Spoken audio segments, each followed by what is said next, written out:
10th class chemistry का first chapter जो था हमारा, उसका सेकंड लेक्चर स्टार्ट करते हैं हम।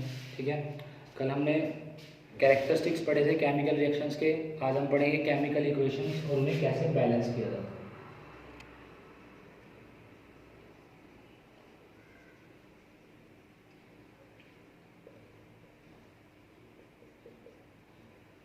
केमिकल इक्वेशंस, केमिकल इक्वेशंस का मतलब क्या है, जो हम रिएक्शंस लिखते हैं उसको फॉर्मूला की फॉर्म में एक्सप्रेस करते हैं, उसे हम बोलते हैं केमिकल इक्वेशंस। जैसे कि zinc plus sulphuric acid,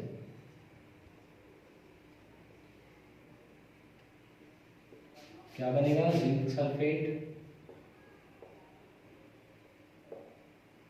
plus hydrogen gas release होगी, जो हमने कल रिएक्शन पढ़ी थी, प्लस हाइड्रोजन गैस रिलीज होगी। अब इसको हम फॉर्म करते हैं, एक्सप्रेस करते हैं फॉर्मूला की फॉर्म में, उसे बोलते हैं केमिकल इक्वेशन। जिंक का सिंबल होता है Zn, sulphuric acid H2SO4, zinc sulphate ZnSO4 plus hydrogen gas H2 release होती है। ठीक है, इसको हम बोलते हैं केमिकल इक्वेशंस। अब केमिकल इक्वेशंस दो तरह की होती है, बैलेंस्ड एंड अनबैलेंस्ड। ठीक है,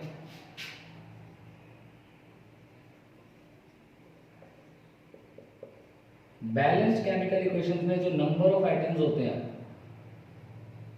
वो लेफ्ट साइड पे और राइट साइड पे इक्वल होते हैं, यानी कि रिएक्टेंट्स और प्रोडक्ट्स में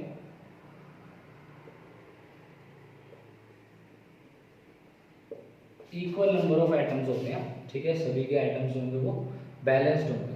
अनबैलेंस में ऐसा नहीं होता।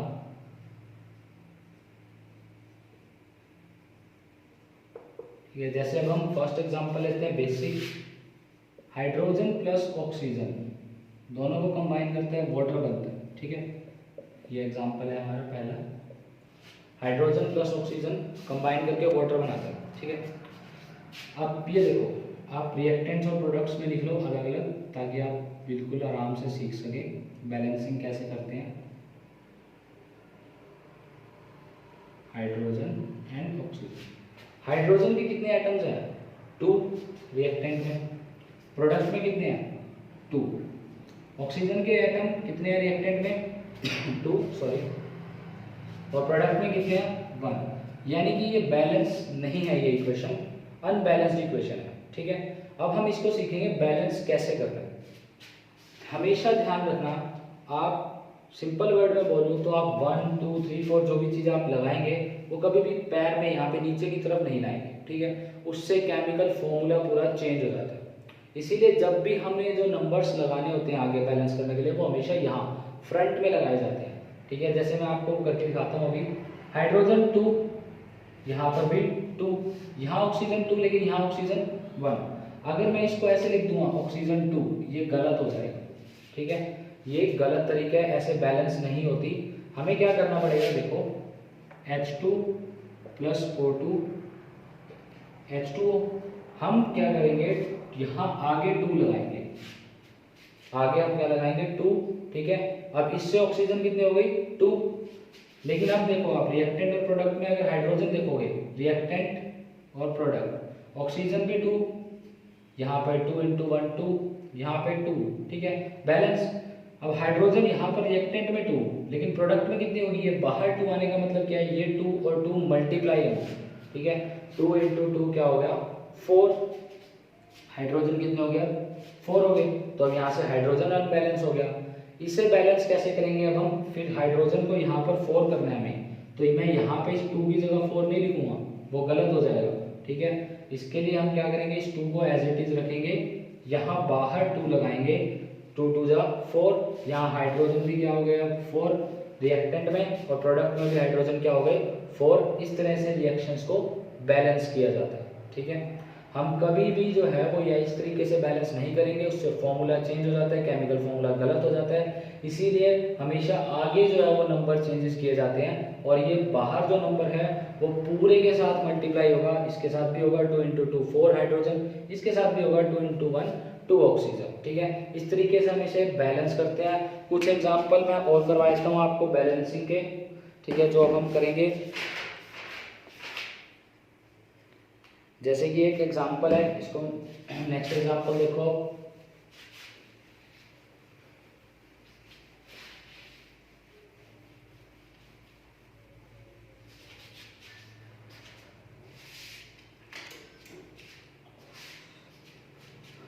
CH4 plus O2। मीथेन को जब हम ऑक्सीजन की प्रेजेंस में बंद करते हैं CO2 प्लस H2 रिलीज होता है। अब इसको बैलेंस करना सीखेंगे हम, ठीक है।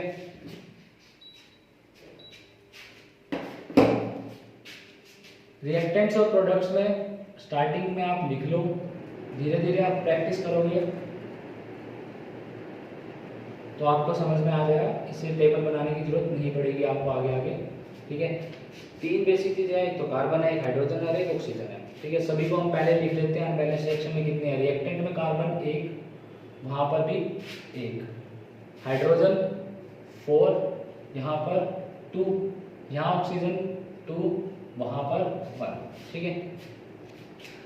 पहले हाइड्रोजन और ऑक्सीजन को बैलेंस मत करना, और हाइड्रोजन और ऑक्सीजन इनको बाद में बैलेंस करते हैं। अगर इसके अलावा कोई एलिमेंट प्रेजेंट है, जिंक, कार्बन या मैग्नीशियम, कोई भी प्रेजेंट है, पहले उसे बैलेंस करने के लिए। अब यहाँ पर कार्बन 1 और 1 बैलेंस है, तो हम अब आगे जाते हैं हाइड्रोजन पे या ऑक्सीजन पे। हाइड्रोजन और ऑक्सीजन मेनली साथ साथ बैलेंस हो जाते हैं। अब यहाँ देखो हाइड्रोजन है 4, यहाँ हाइड्रोजन कितने हैं? 2, तो हमें राइट साइड पे 2 बनाने पड़ेंगे, सॉरी 4 बनाने पड़ेंगे। 4 बनाने के लिए मैं क्या करूँगा, यहाँ पर इसे 2 सिंबल जो है वो ऐड कर दूंगा।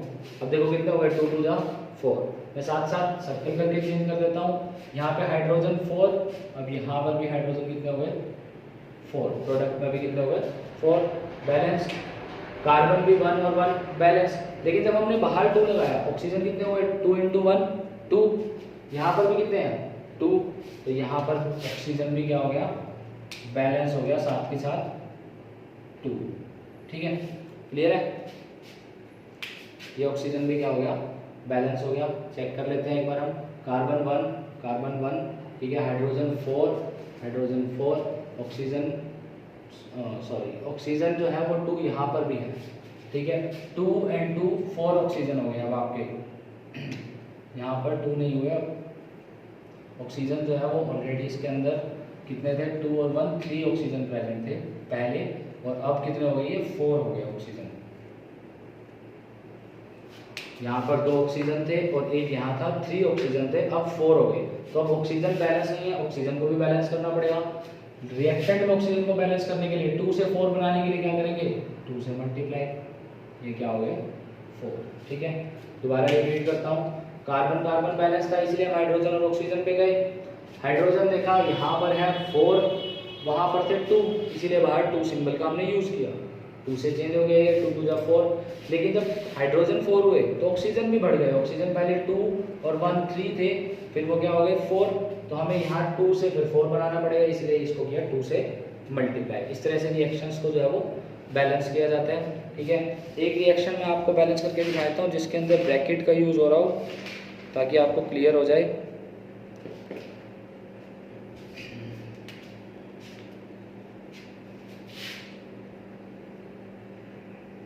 मैग्नीशियम हाइड्रोक्साइड MgOH का whole twice plus HCl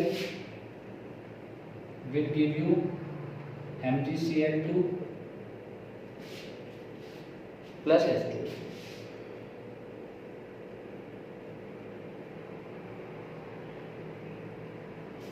magnesium hydroxide plus HCl hydrochloric acid से रिएक्ट करते हैं, मैग्नीशियम क्लोराइड बनता है प्लस वाटर रिलीज होता है, ठीक है। इसको हम बैलेंस करते हैं रिएक्टेंट्स और प्रोडक्ट्स में। पहले आप लिख लो क्या क्या चीज़ें प्रेजेंट है। एक मैग्नीशियम है, एक क्लोरीन है, हाइड्रोजन है और ऑक्सीजन है। ये 4 चीज़ें टोटल प्रेजेंट है।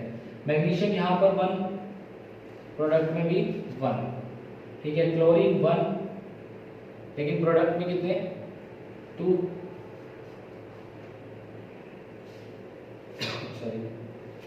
हाइड्रोजन देखो, ये OH का 2 का मतलब ब्रैकेट के बाहर जब 2 लगाओ, ये 9th में आपने पढ़ा था, होल ट्वाइस है ये।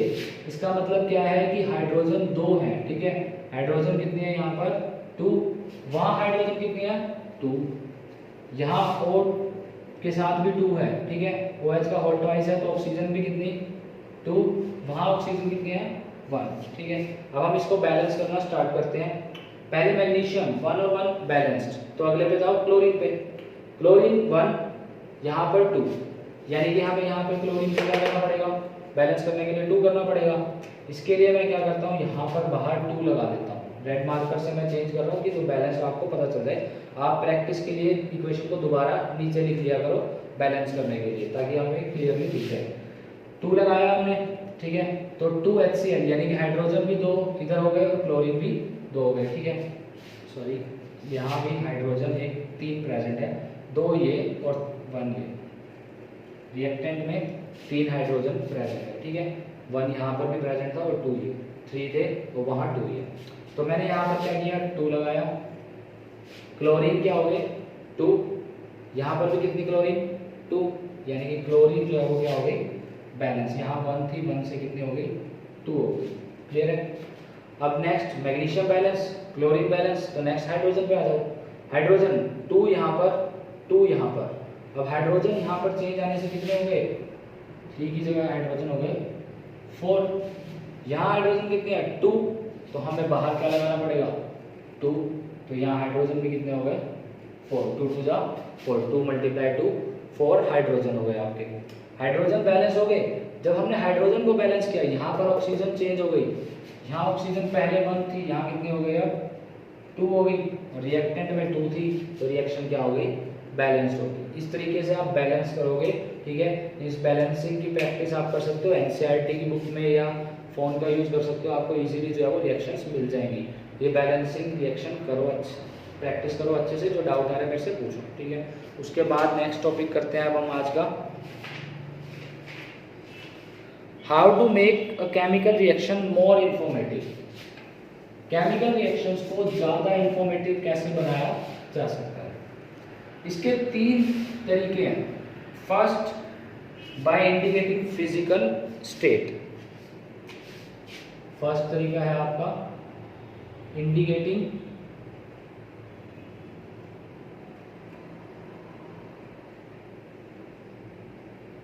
Physical states.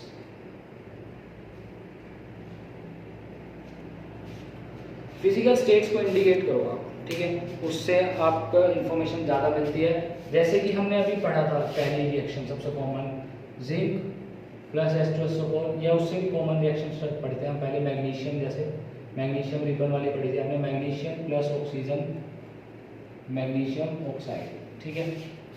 यहाँ पर मैं इसे बैलेंस भी कर सकता हूँ, अगर देखो बैलेंस करता हूँ, यहाँ मैग्नीशियम 1, यहाँ 1 और 2, वहाँ पे 1, तो मैं इसको क्या कर दूँगा, यहाँ 2 लगा दूँगा, ऑक्सीजन 2 और 2 बैलेंस, यहाँ मैग्नीशियम को 2 कर दिया, रिएक्शन हो गई बैलेंस, ये बैलेंस रिएक्शन है। मैग्नीशियम प्लस ऑक्सीजन, अब मैग्नीशियम जो रिबन होता है वो सॉलिड फॉर्म में होता है, इसीलिए हम ब्रैकेट में उसका फिजिकल स्टेट को डिनोट कर सकते हैं S से। ऑक्सीजन गैसियस स्टेट के अंदर होती है, जब हम इसे रिएक्ट कराते हैं मैग्नीशियम ऑक्साइड बनता है जो कि वाइट ऐश राख बचती है, तो वो भी किस फॉर्म के अंदर होगी, सॉलिड फॉर्म के अंदर होगी। तो ये एक तरीका है केमिकल इक्वेशंस के बारे में ज़्यादा इंफॉर्मेशन देने का। स्टेट चेंज बता रहे हैं हम, उनका फिजिकल स्टेट्स इंडिकेट कर रहे हैं कि वो सॉलिड, लिक्विड, गैस किस स्टेट के अंदर प्रेजेंट है, ठीक है। एक तो ये तरीका होता है। सेकंड होता है बाय इंडिकेटिंग हीट चेंजेस।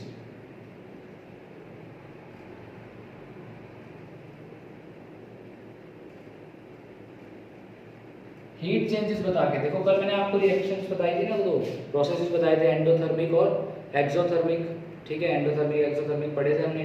तो एंडोथर्मिक वो होता था जिसमें हमें हीट सप्लाई करनी पड़ती थी, एक्सोथर्मिक जिसमें हीट रिलीज होती थी, ठीक है। एक्सोथर्मिक का मैंने आपको एक प्रोसेस भी बताया था, वो आपको याद होगा। या हम और भी सिंपल रिएक्शन समझते हैं घर में जो हम डेली देखते हैं आसपास, carbon plus oxygen CO2 release होती है। कार्बन यानी कि कोयला, ठीक है, जो कोल हम बर्न करते हैं वो सॉलिड फॉर्म के अंदर होता है। ऑक्सीजन गैस होती है, CO2 क्या बनती है, गैस बनती है। तो हमने इसका फिजिकल स्टेट बता दिया।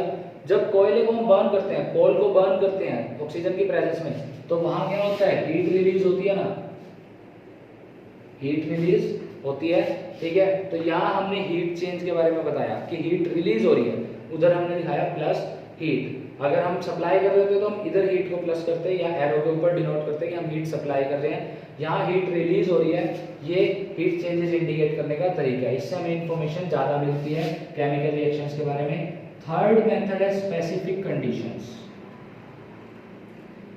कुछ रिएक्शंस में कंडीशंस को फॉलो किया जाता है, उस स्पेसिफिक कंडीशंस को हाईलाइट करना हमें केमिकल इक्वेशंस की इंफॉर्मेशन के बारे में ज़्यादा बताता है, ठीक है।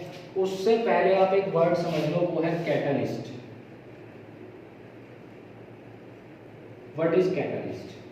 देखो कैटलिस्ट जो होते हैं वो ऐसे सब्सटेंस होते हैं जो केमिकल रिएक्शंस में खुद यूटिलाइज नहीं होते, खुद जो है वो कंज्यूम नहीं होते, खत्म नहीं होते, एज इट इज पड़े रहते हैं केमिकल रिएक्शन में। वो रिएक्शन को एक पाथ प्रोवाइड करते हैं, ठीक है। अगर आप इन शॉर्ट समझना चाहो कि वो रिएक्शन को एक तरीके से प्रोसेस को फास्ट कर देते हैं, ठीक है।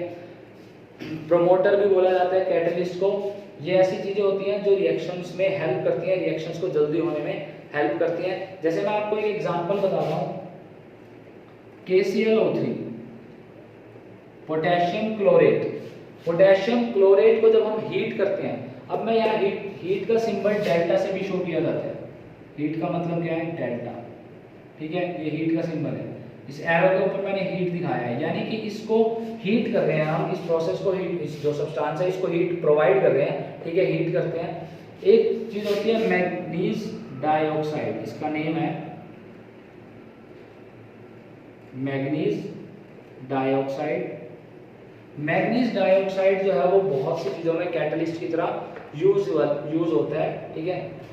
मैग्नीज डाइऑक्साइड को जब हम यूज करेंगे तो इसमें ये हीट करने के बाद पोटेशियम क्लोराइड में से पोटेशियम क्लोराइड KCl अलग हो जाएगा, प्लस ऑक्सीजन रिलीज होगी। ये रिएक्शन बैलेंस नहीं है, आप बैलेंस कर सकते हो इसको। पोटेशियम 1 1 क्लोरीन 1 1, यहाँ ऑक्सीजन 3, यहाँ ऑक्सीजन 2। इसको काउंट नहीं करेंगे हम, ये कैटलिस्ट है, इसके एलिमेंट्स को काउंट मत करना। ऑक्सीजन 3, ऑक्सीजन यहाँ 2, तो यहाँ पे क्या करेंगे 3 कर देंगे, ऑक्सीजन 6, यहाँ 2 कर देंगे, ऑक्सीजन 2 × 3 6, 2 करने से KCl भी 2 हो गया, तो यहाँ पे 2 हम यूज कर लेंगे। ये रिएक्शन अब होगी बैलेंस। स्पेसिफिक कंडीशंस यही होती हैं जो हम कंडीशंस, जिन कंडीशंस में उस रिएक्शंस को कैरी आउट किया जा रहा है उसके बारे में बताएं। जैसे कि हमने यहाँ पे कैटलिस्ट बताया कि हम मैग्नीज डाइऑक्साइड कैटलिस्ट यूज कर रहे हैं जो प्रोसेस को फास्ट करने में हेल्प कर रहा है, और हम हीट भी सप्लाई कर रहे हैं। अगर मैं आपको एक सिंपल एग्जांपल से बताना चाहूँ कि जिससे आपको समझ आ जाए कि अगर हम ये कैटलिस्ट यूज ना करते, ठीक है, ये MnO2 यूज ना करते, प्रोसेस हो जाता। एग्जांपल के लिए मान लो कि हमें यहाँ पर 600 डिग्री सेल्सियस टेम्परेचर सप्लाई करना पड़ता, ठीक है, लेकिन MnO2 का यूज करने से वो टेम्परेचर हमें जो है वो 300-400 डिग्री सप्लाई करना पड़ रहा है, यानी कि उसने प्रोसेस को फास्ट अप कर दिया। और ये रिएक्शन में खुद यूटिलाइज नहीं होता, ये एज इट इज पड़ा रहता है, इसीलिए इसे बोला जाता है कैटलिस्ट। वो होते हैं कैटलिस्ट जो रिएक्शन में पार्टिसिपेट नहीं करते, यूटिलाइज नहीं होते, पाथ प्रोवाइड करते हैं हमें रिएक्शंस को आगे जाने के लिए, ठीक है। इससे रिलेटेड एक रिएक्शन और बता देता हूँ जो इम्पोर्टेंट है, वो क्या है? Carbon monoxide CO। Carbon monoxide को जब हम हाइड्रोजन से रिएक्ट कराते हैं,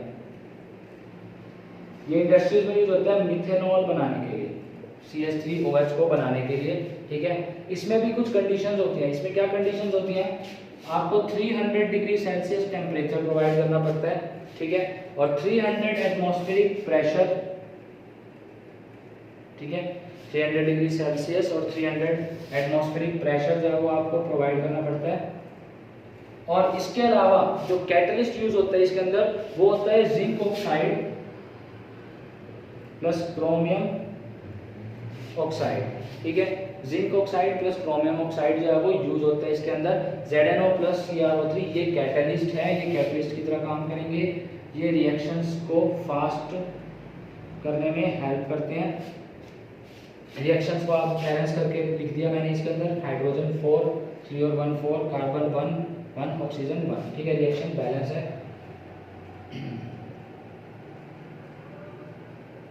तो ये 3 चीजें हैं जिससे हम केमिकल रिएक्शन को ज़्यादा इंफॉर्मेटिव बना सकते हैं। फिजिकल स्टेट इंडिकेट करके, solid liquid gas, heat changes बता के कि हीट हम सप्लाई कर रहे हैं या हीट रिलीज हो रही है, ठीक है। तीसरा होता है स्पेसिफिक कंडीशन, जिसमें कैटलिस्ट आते हैं। कैटलिस्ट ऐसी चीज़ें होती हैं जो प्रोसेस को फास्ट करने में हेल्प करते हैं और खुद यूटिलाइज नहीं होते, जैसे कि मैग्नीज डाइऑक्साइड MnO2 एक कैटलिस्ट है। अगर हम इस रिएक्शन में KClO3 को क्रिस्टल को हीट करते हैं, अगर हम इसका यूज़ ना करें तो प्रोसेस को करने में ज़्यादा टाइम लगे, हमें ज़्यादा हीट सप्लाई करनी पड़ेगी। ये प्रोसेस को फास्ट कर देता है कैटलिस्ट और खुद यूटिलाइज नहीं होता, रिएक्शन के बाद ये एज इट इज़ पड़ा रहता है, ठीक है। हम इसे वापस निकाल सकते हैं। ये तरीका होता है स्पेसिफिक कंडीशंस बताने का, ठीक है। जैसे इसमें हमें बताया कि हमने कितना टेम्परेचर सप्लाई किया और कितना हीट सप्लाई की, कितना टेम्परेचर मेंटेन किया और कितना एटमॉस्फेरिक प्रेशर, कितना प्रेशर मेंटेन किया, इससे हमें ये प्रोडक्ट बना, ठीक है। यहाँ तक पढ़ना है आपने केमिकल रिएक्शंस के बैलेंसिंग की प्रैक्टिस कर लेना।